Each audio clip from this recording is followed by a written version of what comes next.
맨하탄에서 목회를 할 때에 맨하탄 음대에 피아노 전공한 자매가 있었어요. 교회 반주자였는데 맨하탄 음대 굉장히 좋은 음대거든요. 줄리아드 다음에 맨하탄 음대 이렇게 얘기할 정도로 좋은 학교인데 그 학교를 졸업하고 줄리아드 이제 석사 과정에 이제 시험을 치는데요. 교수님이 그랬대요. 너는 줄리아드에 장학생으로 들어가게 될 것이다. 네 실력이라면 확실할 것이다. 그 자기도 확실하게 공부도 잘하고 피아노도 잘 치니까 100%될 거라고 생각했어요. 그리고 교수님이 확언하듯이 얘기했기 때문에 100%될 거라고 생각을 했고 이미 뭐 이렇게 된 거라고 생각했는데 어떻게 됐을까요? 시험에 떨어졌어요. 그래가지고 학교를 못 들어간 거예요. 근데 이 자매에게는 그게 너무 큰 충격이었나 봐요. 그래서 이때까지 내가 피아노 친 게 뭐지? 할 정도로 너무너무 큰 충격을 받았습니다. 제가 그것을 보면서 우리가 너무 확실한 것 같지만 그리고 철떡같이 다 약속을 했지만 막상 뚜껑을 여는 그날이 딱 됐을 때 그것이 100% 이루어진다? 그렇게 안 되는 일들이 꽤 많다는 겁니다. 실패하는 일들이 많아요. 꼭 성공할 줄 알고 뚜껑을 열었는데 실패로 다가오는 일들이 너무너무 많은 거죠. 우리 크리스찬들에게 있어서 실패는 하나님의 메시지가 숨어 있는 것으로 보아야 합니다. 그래서 실패를 경험했을 때는 하나님이 분명히 그 실패를 통해서 말씀하시고자 하는 게 있어요. 뭔가 잘 안 되는 거예요. 뭔가 꼬이는 거예요. 100% 이겨야 되는데 지는 거예요. 그리고 100% 이게 해결돼야 되는데 안 되는 거예요. 그러면 분명히 여기에 하나님의 메시지가 있다는 것을 알아야 됩니다. 오늘 이스라엘 백성들이 성경에 보면 40만 명이나 모여가지고 몇 명 되지 않는 베냐민 자손하고 싸웁니다. 싸우는데 이미 스토리를 알고 계시겠지만 싸우는데 이스라엘 백성들이 져요. 2번이나 져요. 그래서 10분의 1 정도 4만 명이 다 죽습니다. 말도 안 되는 상황이 일어나는 겁니다. 누가 봐도 이스라엘이 이기죠. 수적으로 보나 군사적으로 보나 모든 면을 봐서 이스라엘이 질 수 없는 싸움인데 져요. 그러면 여기 분명한 하나님의 메시지가 있는데 지난번에 한번 말씀드렸지만 하나님의 백성들이 빠지는 오류 중에 뭐냐면 내가 원하는 기도 응답을 받기를 원하는 거예요. 그리고 자기가 선 결정하고 후 응답을 받기를 원하는 거죠. 자기가 결정하고 하나님 도와주십시오 이렇게 하는 거죠. 내 뜻을 꼭 이루기를 원하니까 하나님이 안 돼 라고 멈추시는 거죠. 그러니까 우리가 자꾸 실패하거나 일이 안 되거나 문제가 발생했을 때 항상 질문하는 것은 이게 진짜 하나님의 뜻인가? 내가 원하는 것인가? 하나님이 원하는 것인가? 이런 질문을 항상 해야 됩니다. 그때 하나님께서 가르쳐 주시고 깨닫게 해주시는 일들이 있어요. 결국 오늘 본문 말씀을 통해서 저는 신앙이란 뭐냐? 신앙이란 도대체 뭐냐를 오늘 본문을 통해서 여러분들과 함께 나누기를 원합니다. 하나님이 자꾸 잘못된 것을 가르쳐 주시는데 결국 이스라엘 백성들이 알았어요. 2번 패배하고 나서 금식하면서 저물도록 울었다 그랬어요. 금식하며 저물도록 울고 뭘 했느냐? 우리 성경 한 번만 볼까요? 또 지니까 26절에 이에 온 이스라엘 자손 모든 백성이 올라가 베델에 이르러 울며 거기서 여호와 앞에 앉아서 그날이 저물도록 금식하고 번제와 화목제를 여호와 앞에 드리고 이스라엘 자손이 여호와께 물으니라. 그러면서 이 사람들의 물음이 바뀌었어요. 그전에는 자기들이 이미 결정해놓고 누가 올라갈까요? 이렇게 이제 했는데 이제는 올라갈까요? 말까요? 이게 맞을까요? 이게 맞는 일입니까? 아니면 잘못된 일입니까? 하고 자기들의 기도가 바뀌어요. 그러니까 우리가 하나님이 드디어 이 실패를 통해서 깨닫게 해주신 것을 이스라엘 백성들이 발견한 거예요. 그러면서 뭘 했느냐? 뭘 드렸다 그랬습니까? 금식하고 번제와 화목제를 하나님께 드렸어요. 화목제는 뭐냐면 하나님과 자기 사이에 막혀있던 잘못된 것들을 해결하고 하나님과 화목하게 하겠다라는 의미로 하나님 앞에 제사를 드리는 거거든요. 이 땅에 화목제로 누가 오셨어요? 예수님이 오셨어요. 그래서 하나님과 우리 사이를 화목케 하셨거든요. 그래서 결국에는 이 일을 통해서 하나님이 이스라엘 백성들을 승리케 하셨어요. 그래서 역전시켜 주셨는데 그래서 신앙이란 뭐냐? 첫째는 하나님과의 관계이다. 신앙은 하나님과의 관계에서 출발하는 거예요. 하나님과의 올바른 관계가 맺어지지 않으면, 회복되지 않으면 안 되는 거예요. 자기가 원하는 것만 계속 얘기하다 보니까 실패하고 패배하게 되는데, 하나님은 하나님과의 관계를 올바로 맺기를 원하시는 거예요. 우리가 아무리 이 세상에서 떵떵거리고 잘 나가고 잘해도 하나님과의 관계가 회복되지 않으면 아무것도 안 되는 겁니다. 결국에는 아무것도 안 되는 거예요. 그래서 제가 성경에 이렇게 쭉 보면서 신앙생활을 하면서 우리가 하나님과의 관계를 바르게 하지 아니하고 우리가 너무 다른 것에 집중해서 하는 일들이 너무 많다는 것을 발견하게 돼요. 여러분, 교회의 존재의 목적은 뭐냐면, 우리 교회의 존재 목적 1번이 뭐예요? 우리는 예배하기 위해 존재하는데, 이 세상의 모든 하나님이 세우신 교회는 예배하기 위해 존재해요. 봉사하는 단체가 아니에요. 교회는 사교단체도 아니고 봉사하는 단체도 아니에요. 우리 하나님의 백성들이 교회에 모여서 뭘 하느냐? 예배가 가장 우선순위고, 하나님의 부르심의 목적이 우리를 예배하는 자로 부르셨기 때문에 예배하는 거거든요. 근데 이제 교회에 오면 봉사가 우선이 되고 친교가 우선이 되면 그건 안 되는 거죠. 그럼 교회의 목적 자체, 교회의 그 본질을 훼손하는 일이 되기 때문에 그렇습니다. 그래서 교회는 봉사하는 곳이 아닌데, 우리 성경에 보면 마르다하고 마리아 이야기를 보듯이 마르다가 충분히 이해가 가요. 왜냐하면 진짜 열심히 예수님 모신다고 막 준비하고 반찬도 준비하고 잔치를 준비하는데, 마리아는 저 앞에 가고 예수님 말씀 듣겠다고 기분 나쁘게 혼자 저렇게 앉아있고 이러면 그럼 뭐하냐고 와가지고 돕고 이래야지 뭐 이럴 수 있잖아요. 지금도 교회에서 똑같은 일이 일어나는데 우리는 그 꼴을 못 봐주죠. 마르다처럼. 근데 예수님이 뭐라 그러셨냐면 좋은 편을 선택했다 그랬어요. 마르다 네가 잘못했다고 얘기하는 것보다는 마리아가 더 좋은 편을 선택했다고 얘기했어요. 언제나 우선순위는 뭐냐? 하나님의 말씀을 듣는 것. 언제나 교회의 우선순위는 하나님께 예배하는 것. 이것이 우선순위가 돼야 됩니다. 봉사하는 일이나 다른 일로 막 다툼이 일어나고 분냄이 일어나고 왜 쟤는 저러냐 그러고 왜 가만히 있냐 그러고 이러면 안 되는 거예요. 언제든지 교회의 공동체의 성도들은 하나님께 집중할 수 있고 예배에 집중할 수 있도록, 그리고 하나님을 만나는 교회가 될 수 있도록 같이 해줘야 되는 것이죠. 사랑하는 성도 여러분, 신앙은 하나님과의 올바른 관계에서 출발합니다. 모든 것의 기본이 하나님과의 올바른 관계에서 시작합니다. 예수님이 이 땅에 오신 이유를 제가 쭉 화목이라는 단어를 쭉 찾아보니까 고린도후서 5장 18절에 아주 잘 정리가 되어 있어요. 많은 성경 구절이 있지만 이렇게 되어 있습니다. 모든 것이 하나님께로서 났으며 그가 그리스도로 말미암아 우리를 자기와 화목하게 하시고 또 우리에게 화목하게 하는 직분을 주셨으니, 예수님이 이 땅에 오신 이유가 우리를 하나님과 화목하기 위해서 보내셨고 또 우리에게 화목하게 하는 직분을 주셨대요. 그 다음에 곧 하나님께서 그리스도 안에 계시사 세상을 자기와 화목하게 하시며 그들의 죄를 그들에게 돌리지 아니하시고 화목하게 하는 말씀을 우리에게 부탁하셨느니라.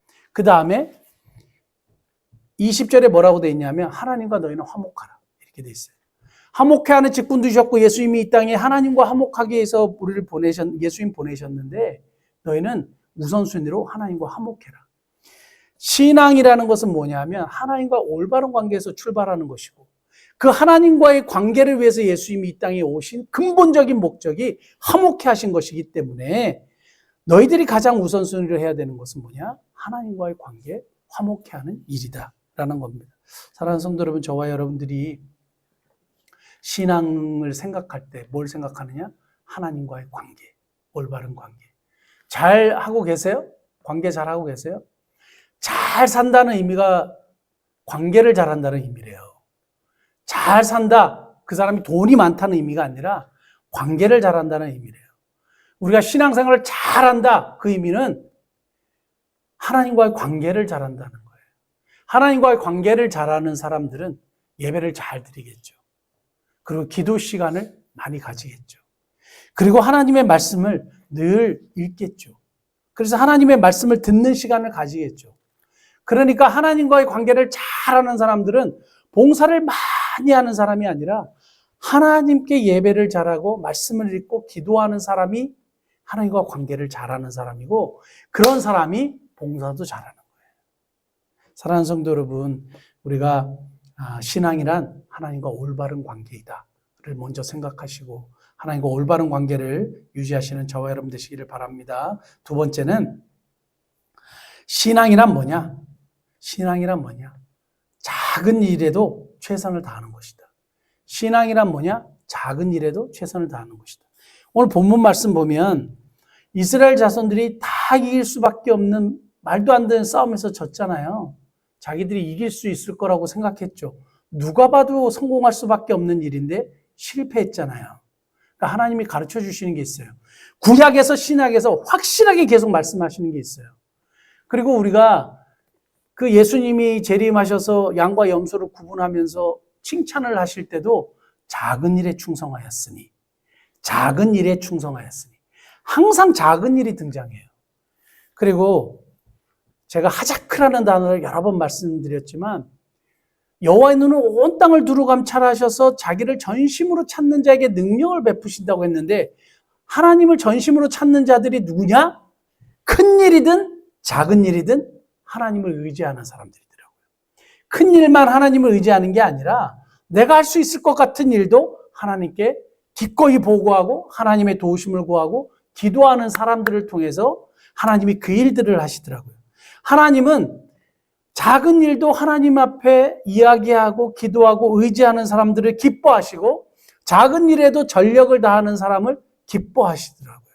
오늘 본문 말씀 보면 자기들의 힘을 믿고 그냥 나아갔다고는 패배했는데, 오늘 한번 보세요. 나중에는 29절 이하에 쭉 보면 매복을 둬요. 그리고 치밀하게 작전을 세워요. 그리고 피하는 척 하다가 다시 돌아서요. 전열을 가다듬고 싸워요. 그래서 결국엔 이기게 돼요. 과거하고는 완전 다른 모습인데, 이러한 비슷한 이야기가 여호수아 8장에 등장해요. 여호수아 8장에 등장하는데 7장부터 어떤 일이 일어나냐 하면, 가장 작은 성이었던 아이성에 이스라엘 백성들이 패배합니다. 가나안 전투에서 이스라엘이 패배하는 일이 일어나서 이게 도대체 무슨 일이냐고 여호수아하고 이스라엘 백성들이 또 울며 금식하고 하나님을 찾아요. 그랬을 때 그 문제의 근원을 발견하게 되고, 다시 이제 이스라엘 백성들이 전열을 가다듬고 아이성과 싸우러 가는데 뭐라고 성경에 기록되어 있는지 한번 보세요. 여호수아 8장 1절. 여호와께서 하나님께서 여호수아에게 이르시되 두려워하지 말라, 놀라지 말라, 군사를 다 거느리고 일어나. 군사를 다 거느리고 일어나. 아이성 사람들이 몇 명인지 아세요? 아이성 사람들이 몇 명인 줄 아세요? 성경 한번 보십시오. 이스라엘 백성들은 60만이라고 보죠. 어마어마한 숫자죠. 근데 군사를 어떻게 해요? 다 데리고 일어나래요. 12,000명? 22,000명? 얼마 되지 않는 아이성 사람들을 치러 가는데 군사들을 다 데리고 가래요. 작은 일도 최선을 다하라는 거예요. 하나님의 일은요. 그러니까 중요한 것은, 신앙이라는 것은 작은 일에도 최선을 다하는 것이다 라는 거예요. 성경은 계속적으로 작은 일에 대해서 예수님 칭찬하고 하나님이 칭찬하십니다. 그래서 이스라엘 백성들이 다 자기들이 이긴 줄 알고 그런 싸움을 벌였지만 철저하게 패배하는 걸 통해서 작은 일도 나를 의지하는 거야 라고 가르쳐 주시는 거예요. 사랑하는 성도 여러분, 그 범사의 하나님을 인정하라고 그러잖아요. 범사의 하나님을 인정하는 게 뭐예요? 큰 일이든 작은 일이든 중간 일이든 하나님을 인정하는 거예요. 그래야 우리 길을 지도하신다고 성경은 말씀합니다. 신앙이라는 것은 작은 일에도 최선을 다하는 것이다. 마지막 세 번째는, 신앙은 바른 신앙 고백이다. 신앙이라는 것은 바른 신앙 고백에서 출발합니다.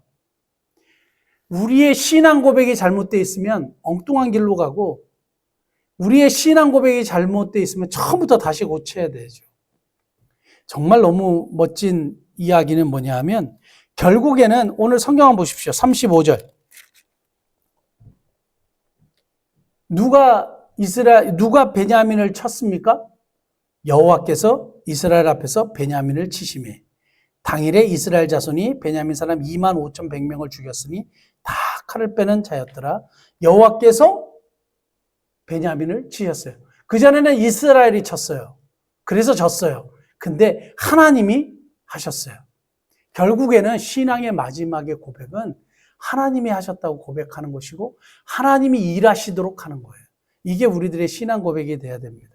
제가 한번 말씀드렸지만 요즘에 제가 큐티를 창세기에서 하고 있는데 저는 진짜 이 말씀 보고 너무 감동을 받았어요. 늘 읽는 말씀인데 이 말씀이 너무 새롭게 다가온 거예요. 다시 한번 보겠습니다. 창세기 41장 15절은 요셉이 감옥에 있다가 이제 바로한테 나와가지고 바로가 묻는 장면이에요. 자기 꿈을 아무도 애굽에 뛰어난 사람들이 해석을 못하니까 그 이야기를 듣고 바로가 그 감옥에서 요셉을 나오게 해서 물어보잖아요. 바로가 요셉에게 이르되 내가 한 꿈을 꾸었으나 그것을 해석하는 자가 없더니 들은즉 너는 꿈을 들으면 능히 푼다 하더라. 야, 왕 앞에 딱 들어와서 너 그렇게 대단하다며 꿈을 잘 해석한다며 할 때 요셉이 뭐라 그랬냐면 16절 요셉이 바로에게 대답하여 이르되 내가 아니라 하나님께서 바로에게 편안한 대답을 하시리이다. 와, 그러니까 하나님이 요셉을 사용하신 이유가 여기 있어요. 하나님이 하셨다고 고백하는 거예요. 하나님이 하신다고 고백하는 거죠. 그러니까 우리가 사역을 하거나 교회 신앙생활을 해보면 해볼수록 더 겸손하면 겸손할수록 우리가 고백하는 게 뭐냐면 내가 한 것이 아무것도 없고 나는 무익한 종일 뿐이라는 것이더라고요. 하나님이 하신 것더라고요. 내가 다 뛰어다니고 돌아다닌 것 같지만 내가 한 게 없더라고요. 내 주머니에 있는 돈으로 뭔가를 해결한 것 같지만 그게 아니더라고요. 결국 그 모든 일의 배후에 하나님이 주셨고 하나님이 하셨기 때문에 이 모든 일들이 가능한 거더라고요. 해외 교회에 세워지는 일들도 보면 절대 우리의 힘으로 할 수 없는 일들이 이루어진 거더라고요. 여러분들의 주변에 일어나는 수많은 일들을 한번 보십시오.